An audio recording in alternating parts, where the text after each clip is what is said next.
माँ सिर्फ देना जानती हैं। मम्मी, आपका ये कुकिंग वाला शौक हमें बहुत महंगा पड़ रहा है।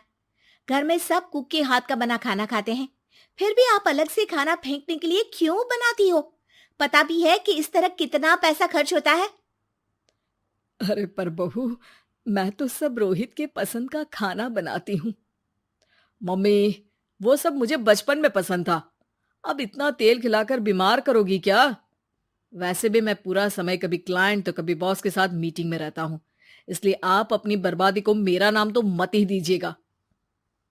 ये है पिंकी की सास निर्मला, जिन्हें सबको अपने हाथ का खाना खिलाना बहुत अच्छा लगता है, लेकिन राहुल और पिंकी को ये पसंद नहीं है। इसी के चलते वो निर्मला को खाना बनाने के लिए 10 बातें सुनाकर वहां से चले जाते हैं। मेरे मन में तो सिर्फ अपने बच्चों के लिए प्यार है, पर शायद अब उन्हें मेरी जरूरत नहीं है। मुझे गांव वापस चले जाना चाहिए। जहां एक तरफ निर्मला दोबारा गांव जाने के बारे में सोच रही होती है, वहीं उसका पोता परम अपनी दादी के शौक को प्रोफेशन में बदलने का आइडिया सोच रहा होता है।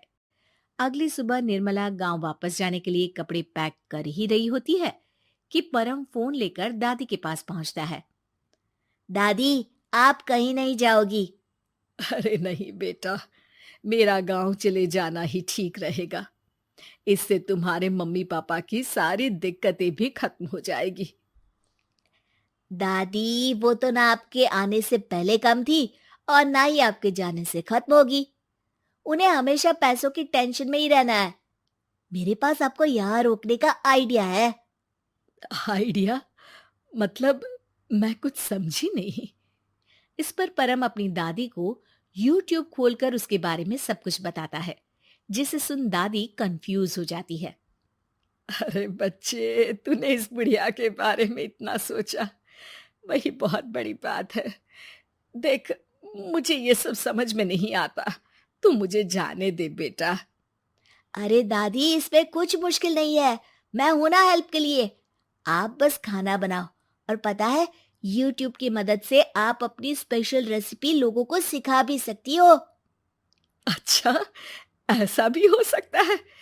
मतलब, बस घर बैठे मैं दूसरे लोगों को सिखा दूंगी?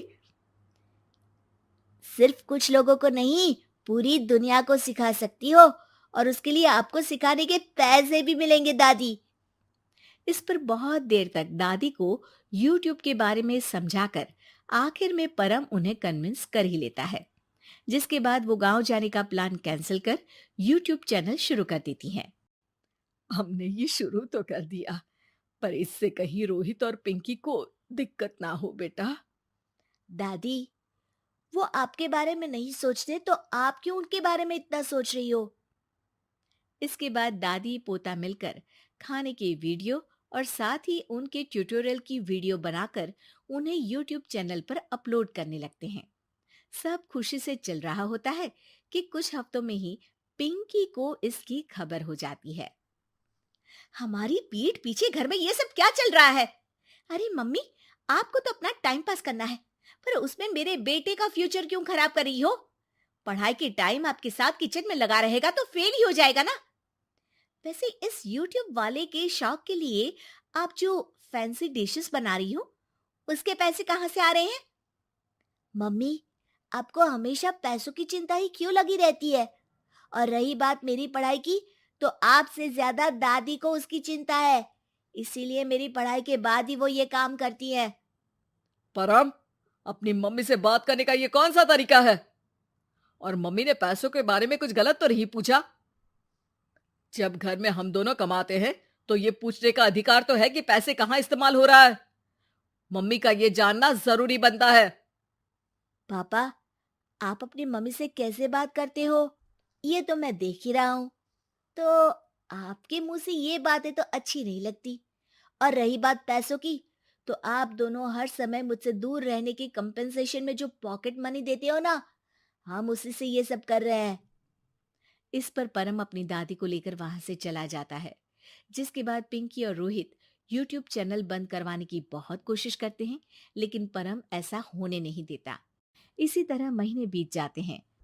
पर चैनल का कुछ खास ग्रोथ ना देखकर निर्मला निराश हो जाती है। हम इतनी मेहनत करते हैं, फिर भी आज तक मैं तेरा 1 रुपया भी वापस नहीं कर पाई। अब तो रोहित ने तुझे पैसे देने भी बंद कर दिए और तेरी सारी सेविंग्स भी खत्म होने को आई है। बेटा, मुझे लगता है कि हमें ये सब बंद कर देना चाहिए। दादी, यूट्यूब चलने में मेहनत के साथ ढेर सारा सब्र भी लगता है। देखना, कुछ महीनों में सब सिर्फ आपको ही देखेंगे, और अगर फिर भी कुछ नहीं हुआ तो बंद कर देंगे। परम की बात से दादी मान जाती हैं और वो अपना काम जारी रखते हैं। अगले ही महीने पूरी दुनिया में लॉकडाउन लग जाता है, जिसमें सब घर में तो बंद हो जाते हैं, लेकिन साथ ही पिंकी की जॉब चली जाती है और रोहित के ऑफिस में भी ज्यादा अच्छे हाल नहीं होते। लेकिन वहीं लॉकडाउन के असर में निर्मला के सब्सक्राइबर्स और व्यूज बढ़ने लगते हैं। देखा दादी, मैंने कहा था ना, एक दिन सब आपको ही देखेंगे। अब तो आप बस रोज एक वीडियो अपलोड करो और जादू देखो।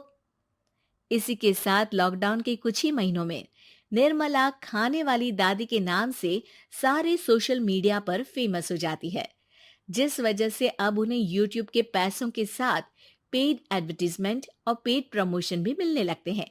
उन्हीं पैसों की मदद से निर्मला अब बेटे बहू की नौकरी ना होने पर घर का खर्चा भी चलाने लगती हैं, जिसे देख रोहित और पिंकी को भी अपनी गलती का एहसास होता है और वो सब मिलकर निर्मला को सपोर्ट करने लगते हैं।